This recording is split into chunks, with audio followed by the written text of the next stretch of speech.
Salam sejahtera dalam kasih Tuhan kita Yesus Kristus. Hari ini saya akan mengajak kita untuk melihat satu bagian firman Tuhan yang terambil dari 1 Yohanes pasal yang 4 ayat yang 18.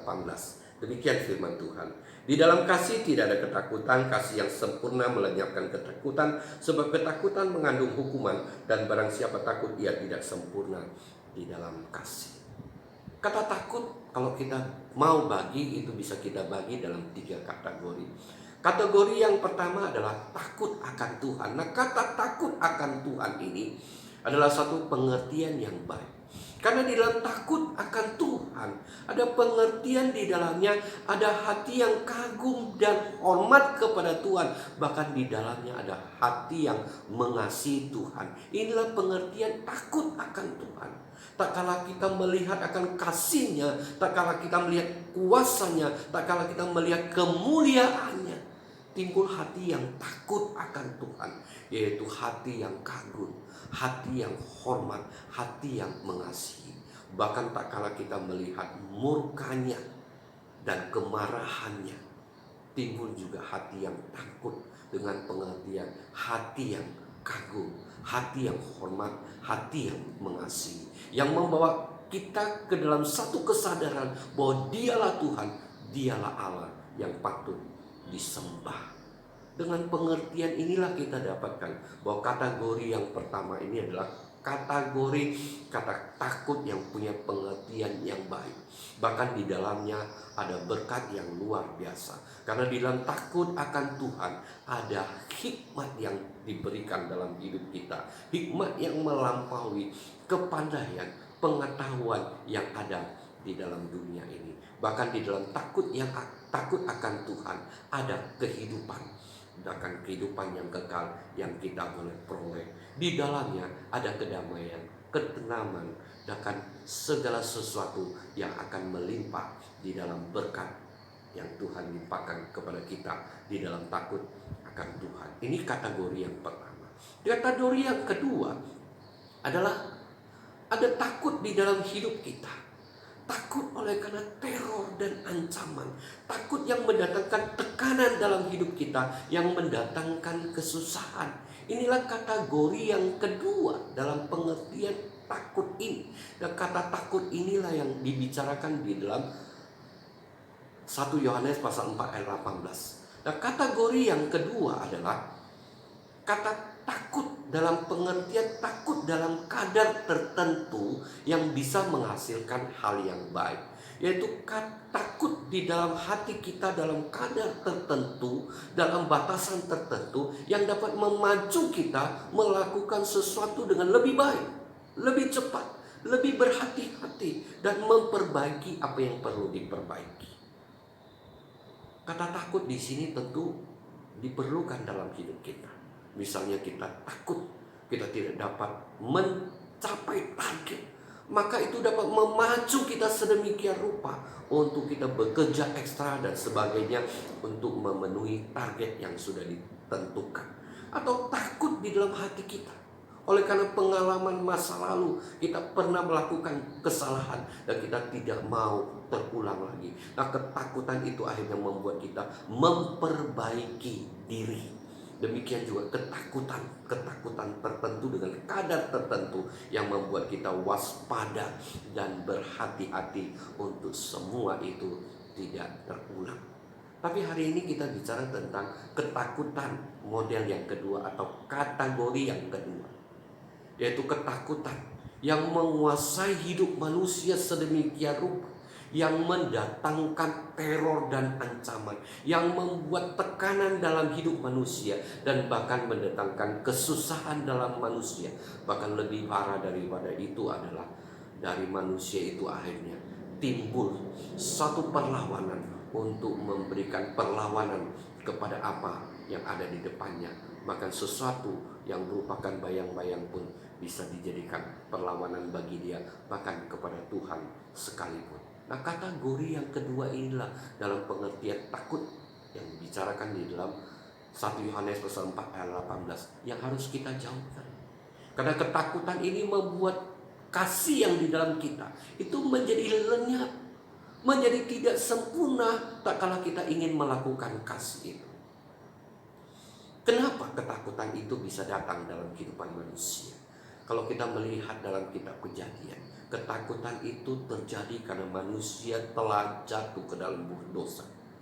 Setelah manusia jatuh ke dalam dosa, inilah pertama kali manusia itu takut. Tak kala Allah yang adalah kasih, Allah yang mengasihi manusia, Allah yang baik, Allah yang selalu memberikan yang terbaik pada manusia, datang kepada manusia, justru membuat manusia itu menjadi takut dan menghindar daripada Allah.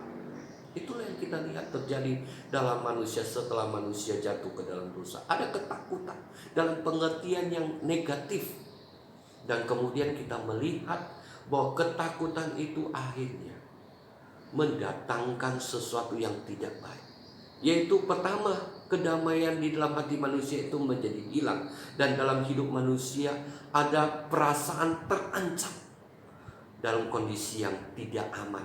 Ada hati yang merasa tidak aman. Inilah kita melihat bagaimana dia bersikap kepada Tuhan, bagaimana dia bersikap kepada sesamanya. Tak kala Tuhan bertanya kepada dia, apakah engkau memakan buah yang aku larang itu? Sebenarnya jawabannya sederhana.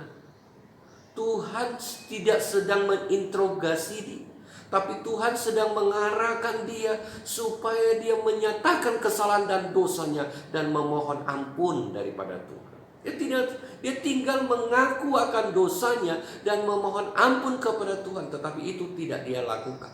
Justru kita melihat rasa tidak aman itu membuat dia menyerang Tuhan dan menyerang sesamanya. Dia mengatakan, perempuan yang engkau tempatkan di sisiku itulah yang memberikan aku makan buah itu, sehingga aku memakannya. Dia salahkan Tuhan, dia juga salahkan manusia sesamanya. Perasaan tidak aman itu yang didasari oleh ketakutan dalam hatinya membuat dia menyerang pihak lain, baik itu Tuhan maupun sesama. Kasih menjadi lenyap, kasih menjadi menipis dalam hidup manusia disebabkan rasa takut yang dasarnya dimulai dari adanya dosa. Oleh sebab itu firman Tuhan hari ini mengajak kita dan mengingatkan kita, kasihlah yang akhirnya membuat kita bisa melenyapkan ketakutan. Kasih yang sempurna dapat melenyapkan ketakutan, karena di dalam kasih tidak ada ketakutan. Nah, bagaimana kita bisa menjalankan kasih ini supaya kita bisa mengasihi Tuhan dan mengasihi sesama, supaya ketakutan itu menghilang dalam hidup kita. Karena ketakutan itu mendatangkan hukuman. Dan kita mengetahui bahwa kasih yang di dalamnya ada ketakutan membuat kasih tidak dapat dijalankan dengan baik. Jadi bagaimana kita bisa mewujudkan kasih itu, supaya kita bisa mewujudkan kasih itu kepada sesama dan kepada Tuhan. Hari ini saya mengajak kita untuk melihat satu bagian firman Tuhan daripada kisah Yosua. Suatu ketika Yosua dalam kondisi yang begitu takut. Karena dia begitu takut, Tuhan mengingatkan dia sampai 3 kali.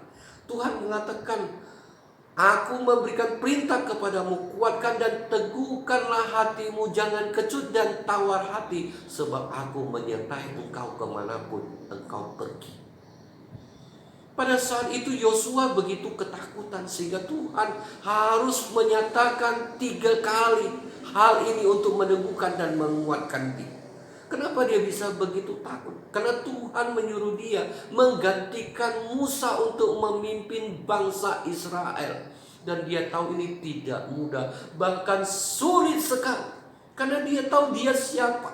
Dia menyadari bahwa dia bukan siapa-siapa dibandingkan Musa, mentornya. Dia tahu bahwa Musa adalah hamba Tuhan yang dipakai oleh Tuhan secara luar biasa. Tetapi kenyataan bangsa ini pun dalam kehidupan mereka suka melawan kepada Musa, bersungut-sungut kepada Musa. Bahkan mereka juga memberontak kepada Musa. Dia tahu bahwa Musa itu dipakai oleh Tuhan secara luar biasa. Bagaimana dengan tongkat Musa, dia membelah laut Teberau. Dia tahu juga bagaimana Musa dengan tongkatnya memukul batu dan mengeluarkan air. Dan dengan tongkatnya juga Musa mengangkatnya dan memberikan kemenangan kepada mereka tak kala mereka perang. Dan banyak hal Tapi dia tahu Musa yang begitu luar biasa pun ditentang. Bangsa ini bersungut-sungut dan memberikan perlawan kepada dia, bahkan memberontak. Terlebih lagi dia memang memimpin prajurit-prajurit berperang. Itu mudah berlawanan dengan orang lain, berhadapan dengan otot, tenaga dan sebagainya, dengan taktik perang, dengan anggotanya yang anggota militer, dia mudah mengarahkan. Tetapi menghadapi bangsa Israel, dia tahu ini adalah hal yang sangat sulit. Hal inilah yang membuat dia sangat takut. Dalam hal seperti inilah Tuhan meneguhkan dia. Tuhan katakan, kuatkan dan teguhkanlah hatimu.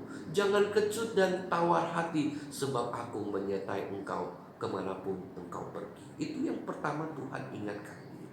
Dan lebih lanjut lagi Tuhan mengatakan, perkatakanlah firman itu dan renungkanlah firman Tuhan itu siang dan malam, sehingga engkau tidak menyimpang ke kanan maupun ke kiri. Yang pertama Tuhan inginkan apa? Untuk memperkatakan firman itu. Apa yang Tuhan ingin Yosua belajar di situ? Yang pertama adalah memperkatakan firman Tuhan.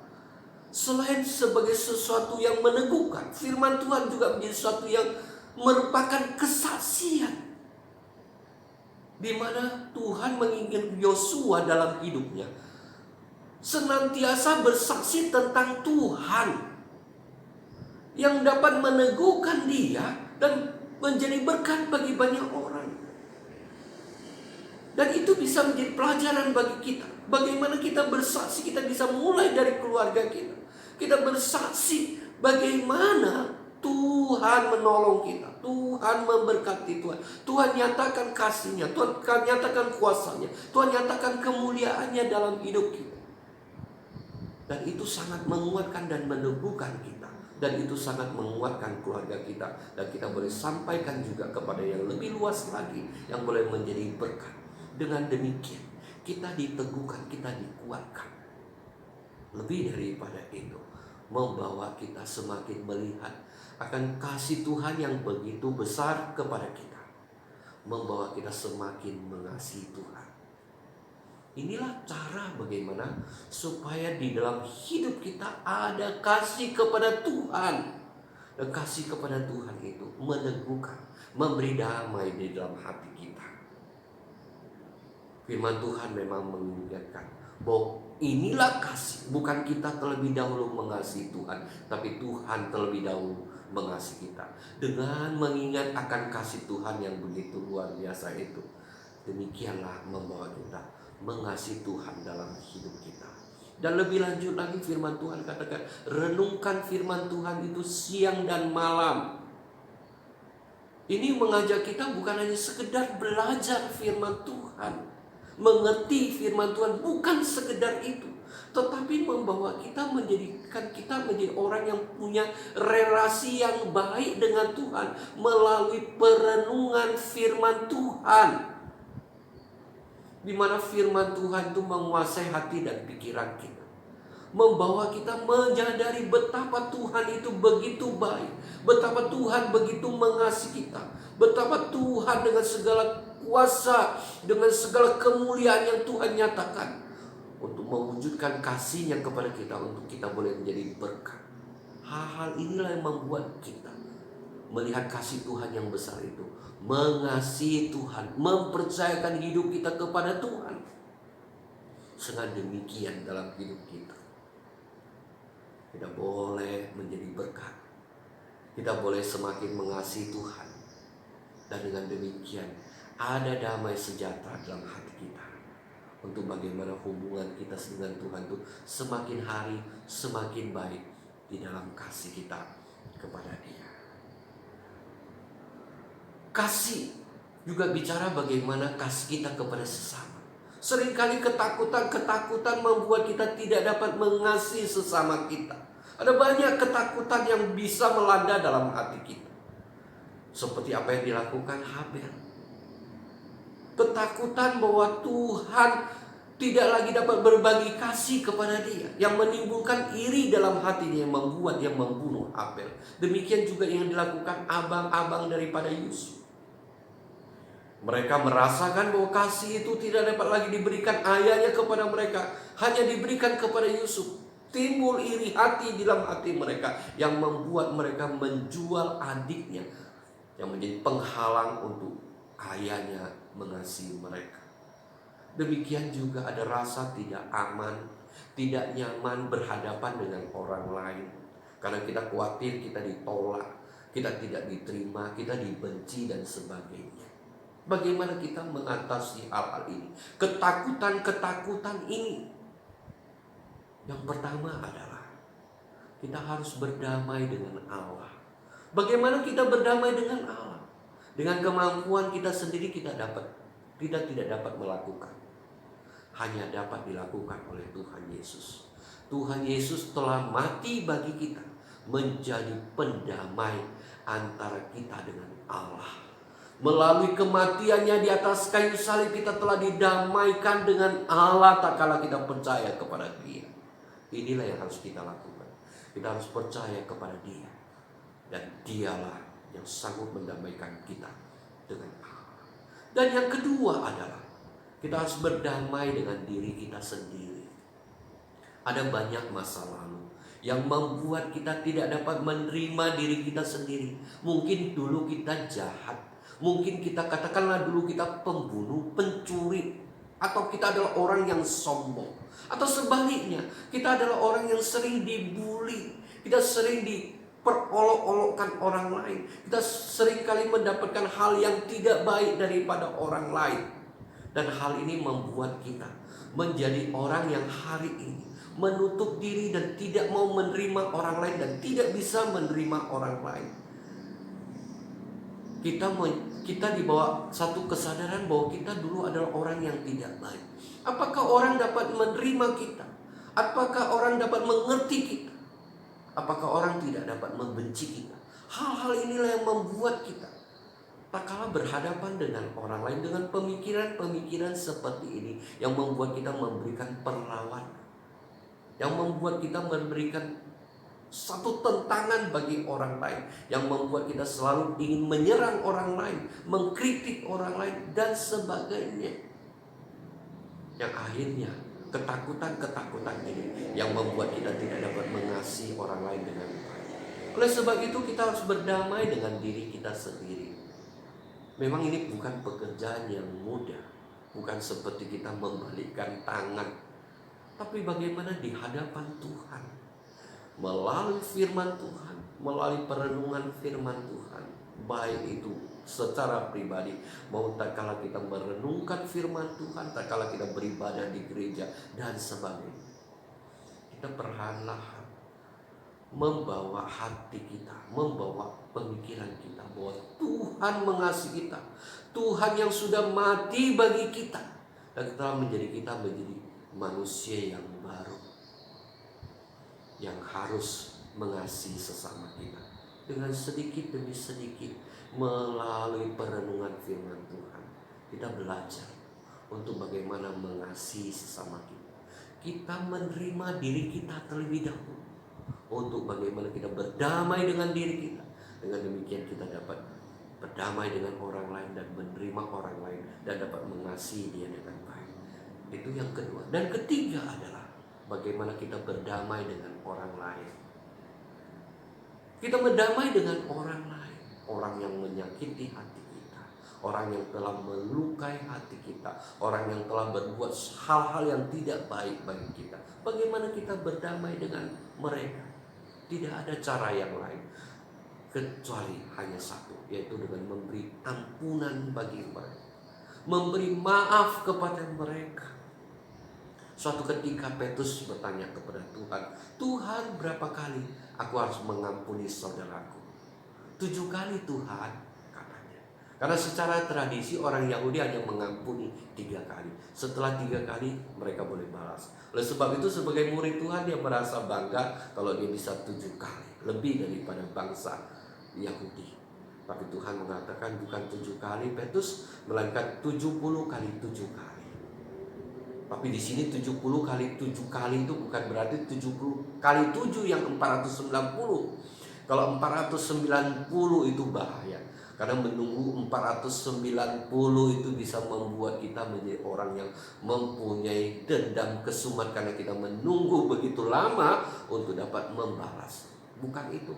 Tapi firman Tuhan katakan 70 kali 7 kali. Artinya 70 kali 70 sampai 7 kali. Artinya 70 pangkat 7.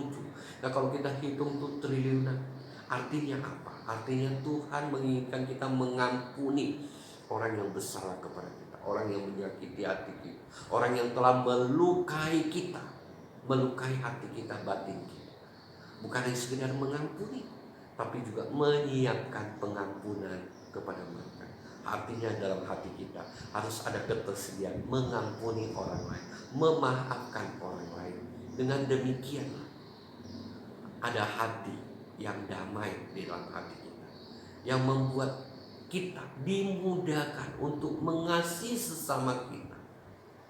Dan dengan demikian ketakutan dalam hati kita semakin hari semakin menjauh dalam hati kita. Demikianlah kita dapat melakukan firman Tuhan ini. Firman Tuhan katakan di dalam kasih tidak ada ketakutan. Kasih yang sempurna melenyapkan ketakutan.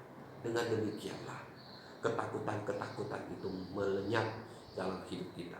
Karena ketakutan-ketakutan jenis ini adalah ketakutan-ketakutan yang tidak mendatangkan manfaat yang baik dalam hati kita. Kita harus buang dalam hati kita dan menggantinya dengan kasih Tuhan.